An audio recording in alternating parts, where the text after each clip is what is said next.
children who are smacked by parents more likely to grow up to be abusive.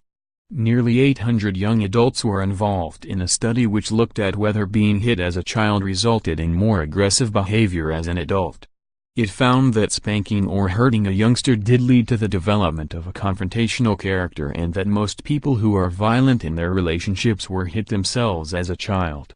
The study, from the University of Texas, USA, asked 19 and 20-year-olds how often they had been spanked, slapped or struck.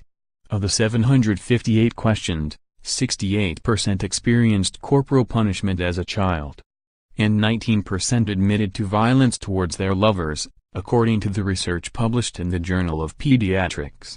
The study's lead author, Jeff Temple, a psychiatry professor at the University of Texas Medical Branch, said that they had to determine what they considered punishment and what they considered abuse. He said, "We defined child abuse as being hit with a belt or board, left with bruises that were noticeable, or going to the doctor or hospital." Kids who said they had experienced corporal punishment were more likely to have recently committed dating violence. The study found it was not just children who had been abused with physical violence who turned out to be nasty when they were older. Spanking as a form of punishment was enough to increase violent behavior in adults. The participants had been part of an ongoing scientific trial in Texas since they were mid-teens.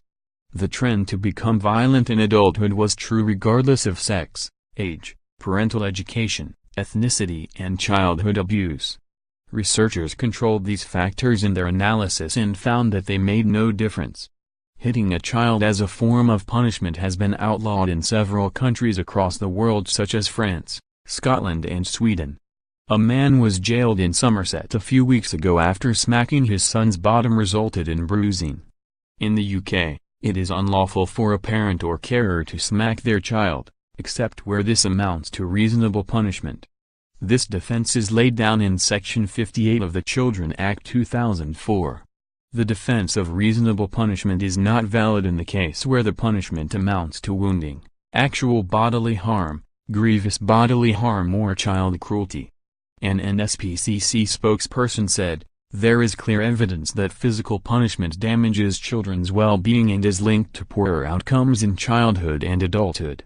We would encourage parents to use alternative methods to teach their children the difference between right and wrong, with a positive parenting approach such as setting clear and consistent boundaries."